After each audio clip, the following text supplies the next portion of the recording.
Alright, so we're back with the Traxxas Nitro 4Tech. In the previous episodes about this vehicle, I had acquired the small block here, disassembled it, cleaned it, reassembled it, and got it out for some field testing. But it did not pass the field testing as there was a major leak in the engine and the exhaust. It's just absolutely filthy under this chassis. And that's probably a source of the leak there. So definitely going to want to get this thing cleaned up so I can continue testing it,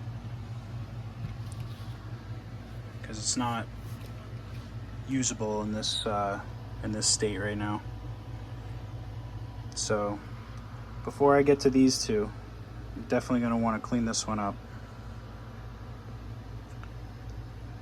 We'll go over what the issues are here after. So I'm going to go ahead and pull the engine and take a look around and see what's going on.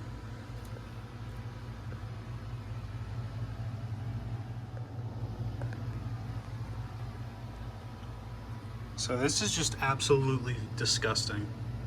This is the condition I usually get my used stuff in, not the condition I leave my stuff in. I can see why I procrastinated here. It's just absolutely gross. I think I'm gonna have to just fully rebuild this car, except for a little bit of the front end.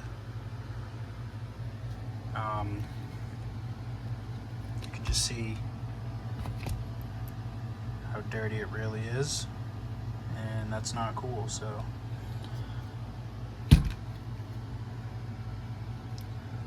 let's get this broken down a little further and start cleaning some things up. The one nice thing is I've got a couple references here, so I'll definitely know how it'll go back together without having to look for the instructions. So yeah, let's get this center top chassis off and the tank out of there and see just how dirty it really is.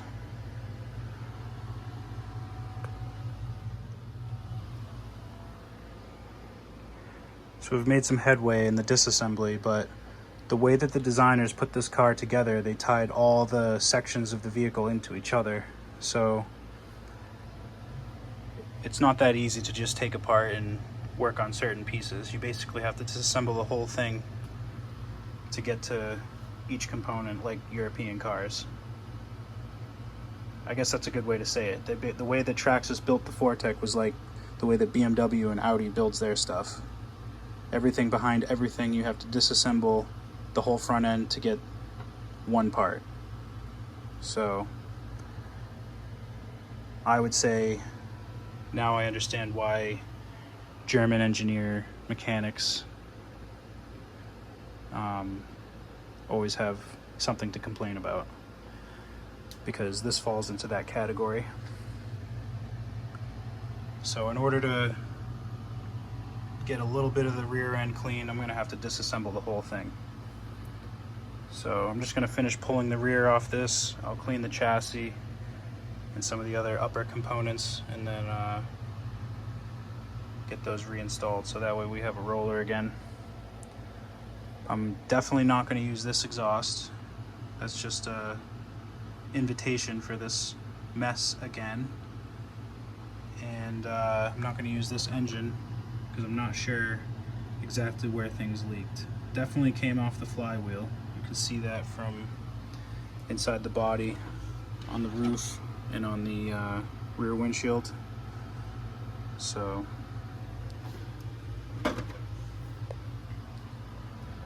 yeah, let's get the rest of this disassembled so we can start the cleaning process.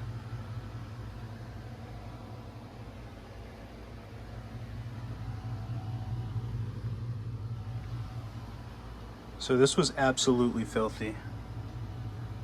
I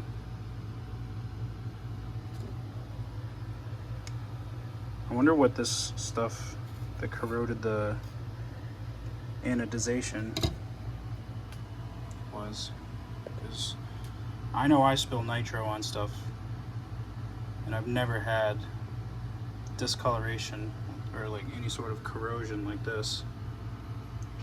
So yeah. So I'll wipe down a lot of the parts. Some of them will need to be cleaned proper. But yeah, there's a lot of oil leaking out from this engine and from this exhaust. So we'll get the rest of these parts cleaned up and reinstalled.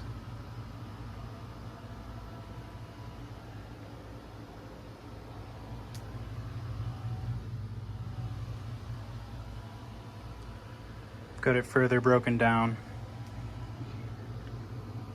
It's just so dirty, can't leave it in this condition. So I definitely learned my lesson. Bench test fresh builds, so that way you don't take them out and get them this filthy and have to rebuild them. Take it from me. In this Fortec. It's just oil everywhere.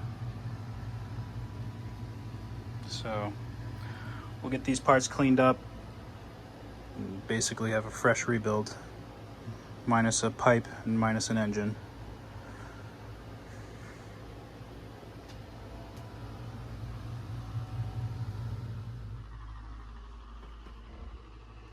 So I got the parts cleaned up, drive shafts, pulley,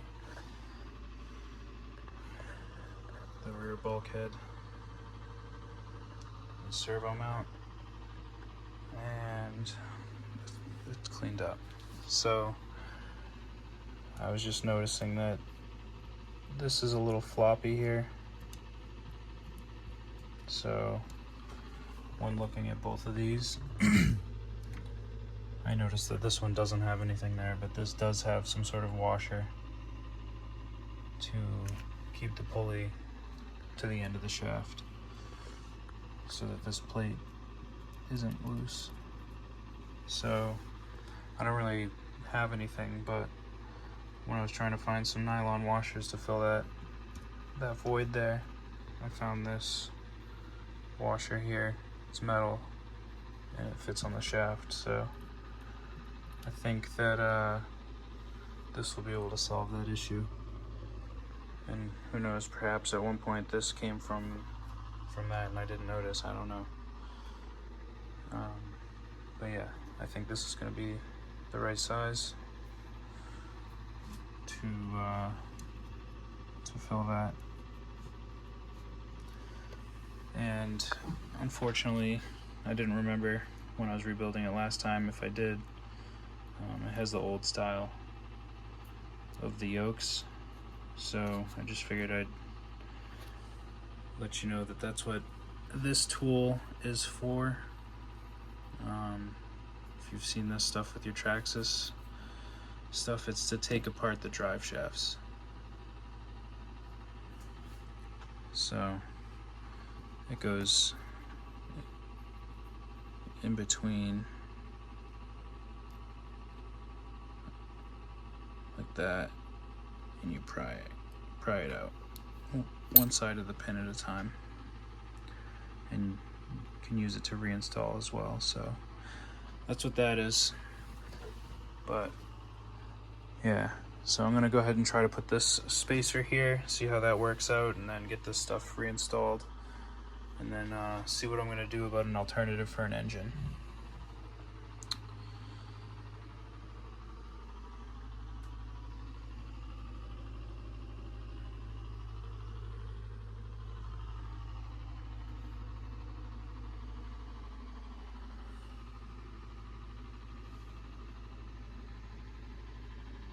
So that went together pretty nicely. I had to get over my dislike for the fact that it's assembled the way it is, but 20 years too late to complain.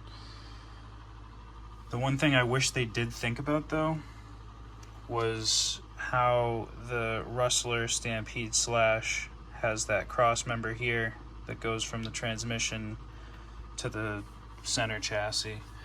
If they had made it so that there was a piece that went there that could be removed, so that way you could just remove the rear end or remove the center chassis without having to remove the rear end, and vice versa,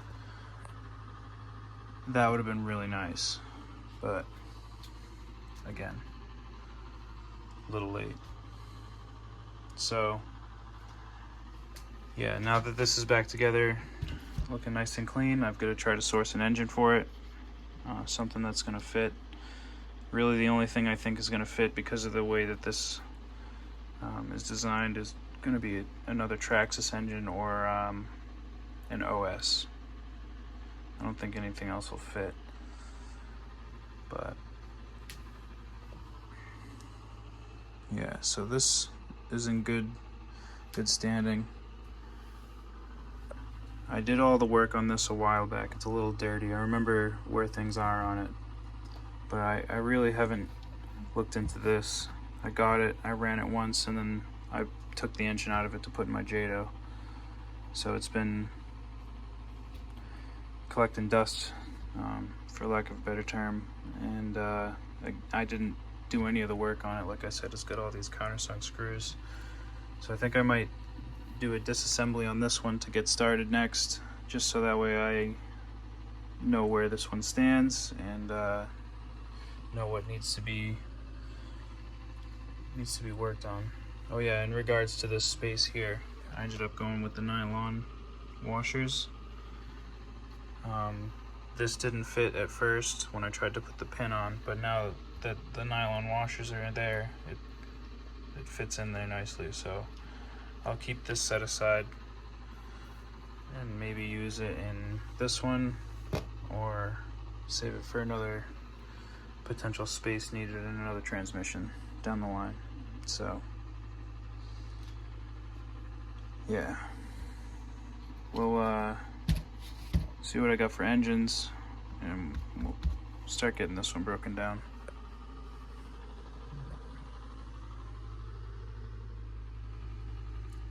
So as I was starting to clean things up, I decided that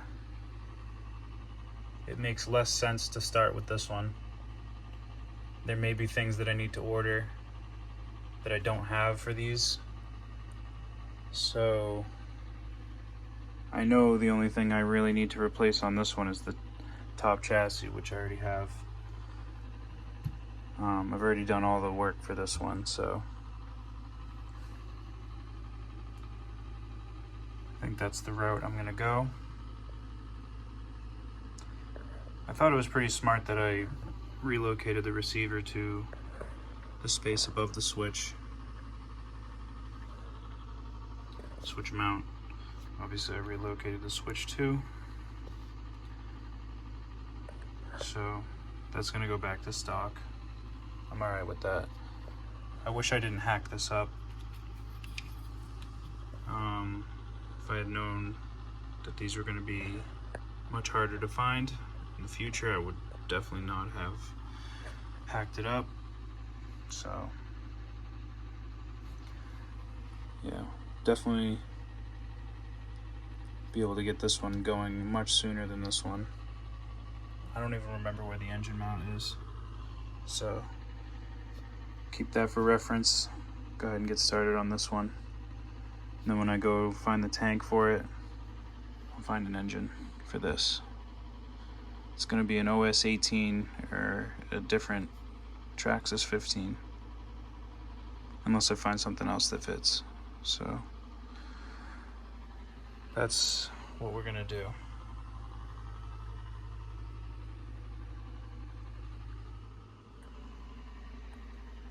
Alright, so with the top chassis removed, you can see just how dirty this is, and it's not nearly as bad as the other one was with the 1.5.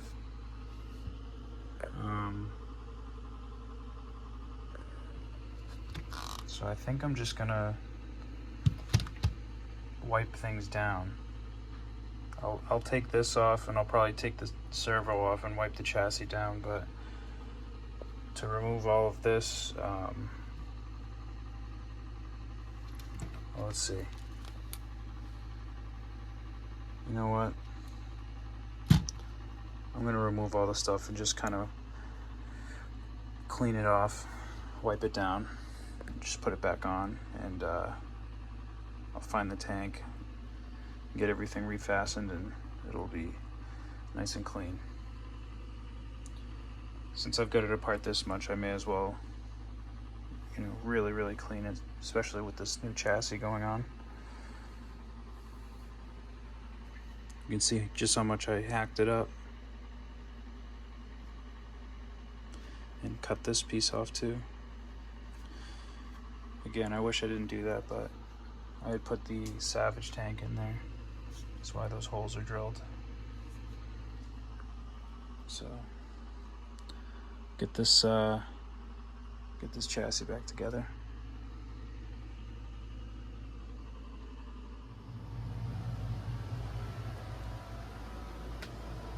All right. So I've gotten the chassis cleaned off and back together. This is the body that I got with it when I originally got it. And previous owner had super nitro wheels, so that's why the wheel wells were cut out a little large. I'm not sure what shocks they had on it, because I think that I put some Fortec 2.0 shocks on there, so that changes the dimensions a little bit. The ride height's obviously a little higher because of the bigger wheels, and I can't really drop the body because the back body posts are as low as they can go. So I think I'm gonna just trim the wheel wells to be a little more appropriate.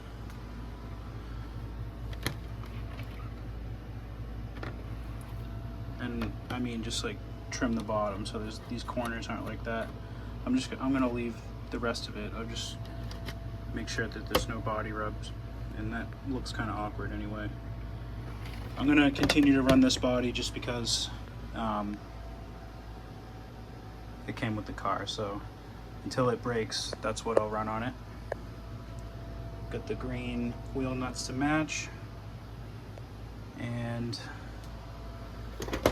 yeah, so it looks good under there. Like I said, I took some of the components off and cleaned it. It's got a fresh top chassis. One thing I wanted to note was that when I'm routing the wires and I'm observing this chassis and the other chassis, I notice that the previous owner had cut a notch in the top chassis for the wires to pass. So in order to avoid cutting notches in a new chassis, I decided to turn the screw that goes to the servo saver around to give some more space so that the wires could pass through this area. You can see that normally it would be installed with the nut on the back, and that would occupy the space needed for the wires. So I was just trying to think of how I could avoid hacking into some new plastic, and I was able to get the right fitment. There's no interference, so that's pretty good.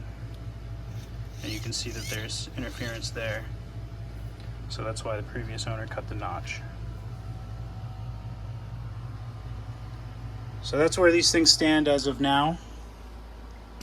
I went ahead and sourced a new pipe that I'm going to use for this one, this 3.3, just because I don't really want to use the plastic pipe anymore. It is fine, I'll just repurpose it. But yeah, it's going to look good with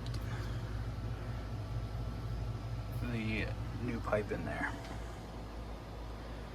So I'm going to continue working on the 3.3, getting it ready to run, and once I'm done with that, I will source another engine for the 1.5.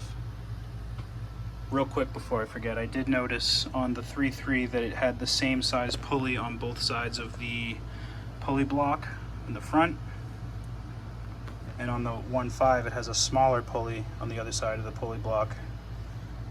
The belt isn't so tight it doesn't work, but it is significantly tighter. I don't know if there's different size front belts. I don't know if the previous owner just put the wrong part on there, or what they could find. So yeah, just another thing to note. On this other roller I have, it has a big pulley to the front belt as well, and doesn't feel too tight, so I think that's okay. I'm not sure if there's a difference. I'll have to look into that, but just another thing to note. I didn't feel like getting new screws, so I just put the spacers with the screws back that I had in there that was holding the plate above this space. Maybe that'll contain the wire. I don't know. But we will get this engine in and then see what we need to do, or see what engine we're going to use for this.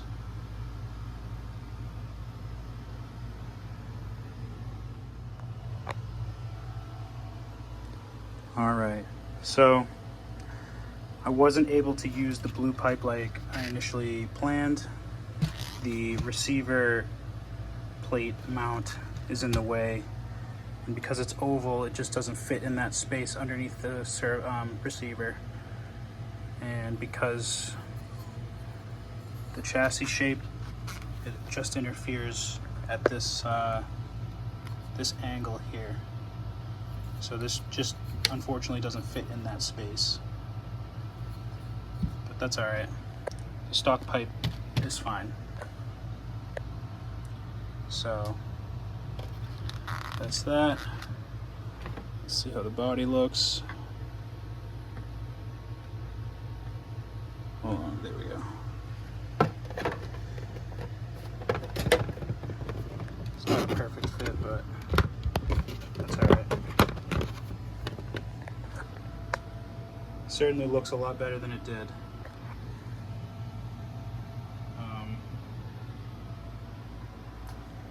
Not perfect.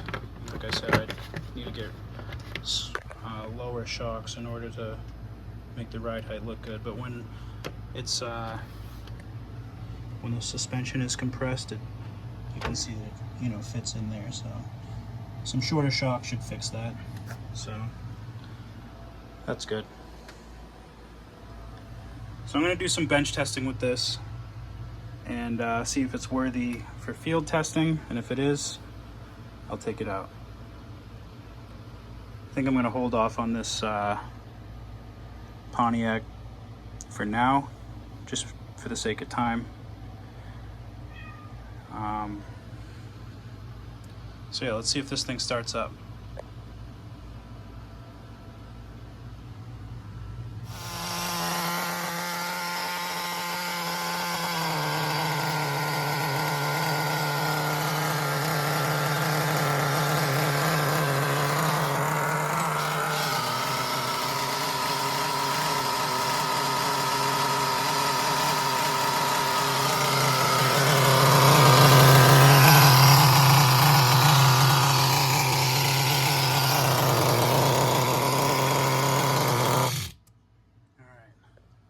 Woof.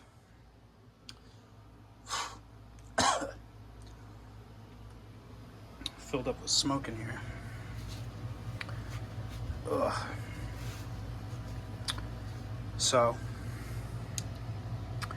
I don't know, it took about 15-20 pulls to get it started. Revved it a couple times. I'm literally crying from the fumes. Oh my lord. But yeah, I think this is ready for bench testing. Spent enough time on this car, so I'll just work on this one. We'll, like I said, save this stuff for the next episode about this car. I think it's appropriate to take this out for some testing. I've got some time to do it, so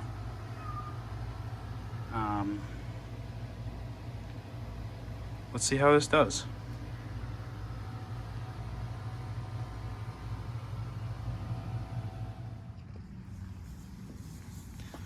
All right, so we're out in the field. Came a little later, and unfortunately someone parked right where I usually run, and someone's over here as well, but I think this is enough space to run, and maybe there'll be less debris as well, and I can kind of go straight that way and around the pole and stuff. So I think this might actually be a better place to run from, as opposed to always being right over there. So we'll see how that works out. I'm gonna go ahead and get this thing ready, fire it up, and run it back and forth a little bit. When I was bench testing it, I gave it some throttle, and it seemed like it was a little hard to get from neutral to rolling. So I don't know if the front belt is too tight or how that's gonna affect this. So we'll see how this car does. Obviously it's been a while since I had run it, so I don't really know how it's gonna do. So I ran one full tank through it. Once the engine started, it stayed going. I usually don't have problems with the Traxxas engines in that way.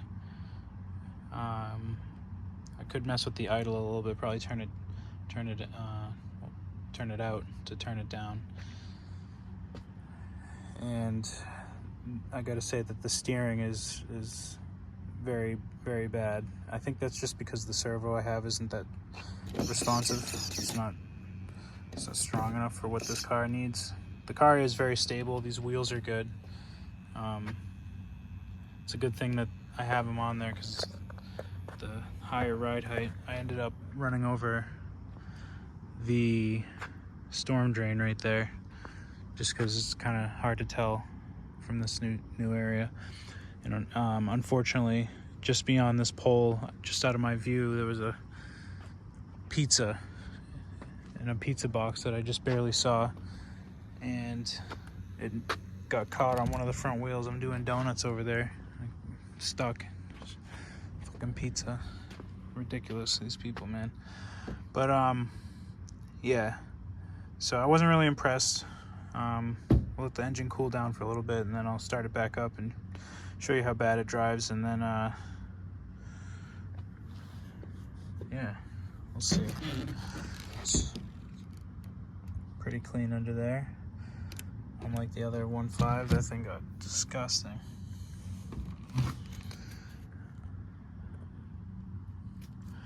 It's pretty clean. Just trying to see the chassis. It's not bad, that's normal. So I'd say there's no leaks, and we don't have to worry about that. It's just working out the fine tuning, making sure it shifts right. So yeah, I'll show you guys. You guys can help me decide if we hear a shift or not.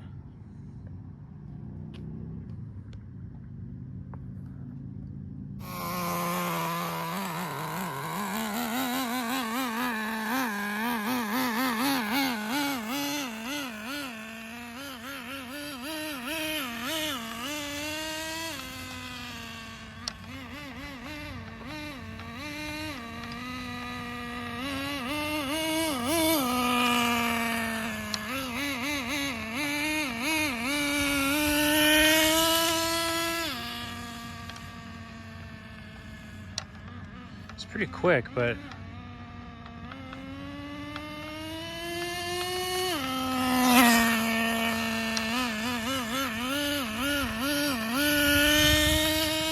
see, I think I heard something. There's a little clink there, but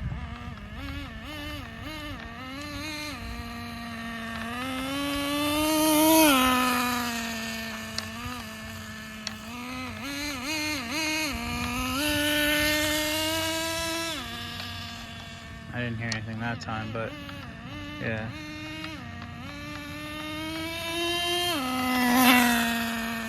It's really hard to drive. The servo's not very responsive. The steering in general is not set up very strong. The Traxxas Rustler steering is better.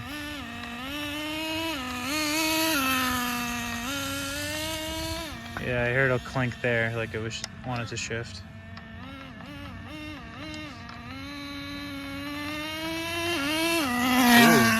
that was definitely something.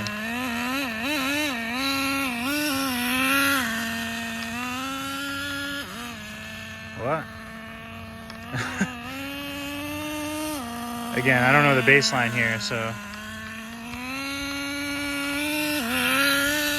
that sounded like a shift.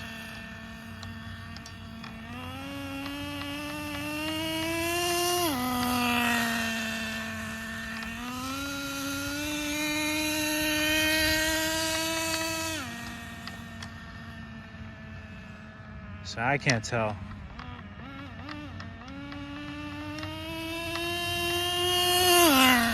That was wide open there.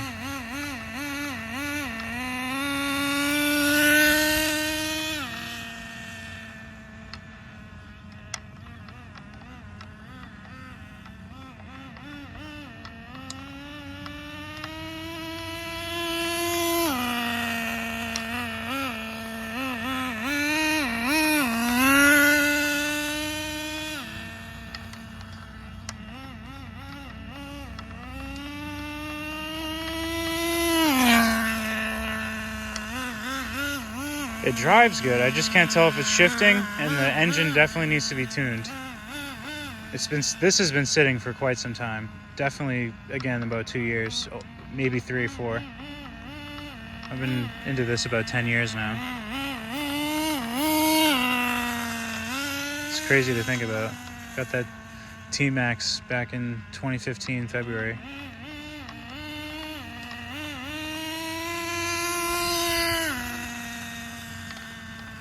So yeah, this performs like garbage, I think. I'm just glad the engine's not stalling. And I think these wheels are really good.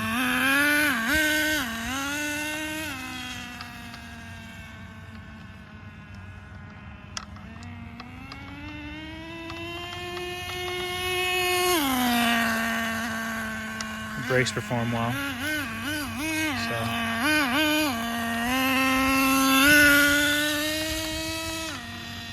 I can't tell. I might switch out the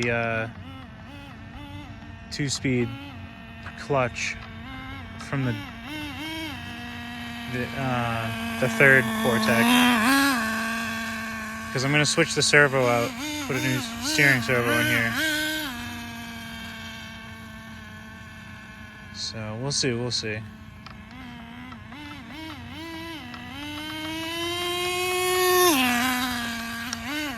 Should be running out of fuel soon.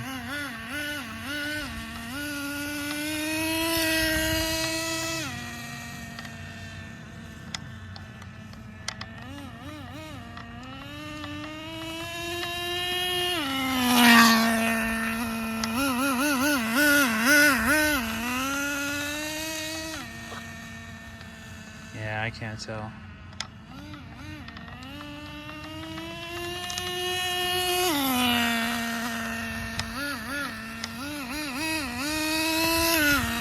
Yeah, there's just as much junk on this side of the parking lot too. I don't think it matters about that.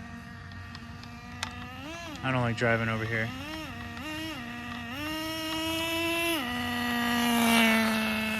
It's because of these storm drains here. It's gonna run out.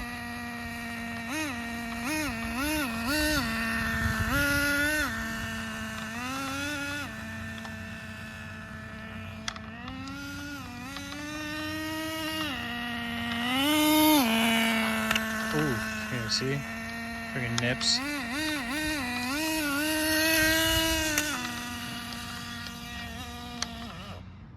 Yep, that's out of fuel.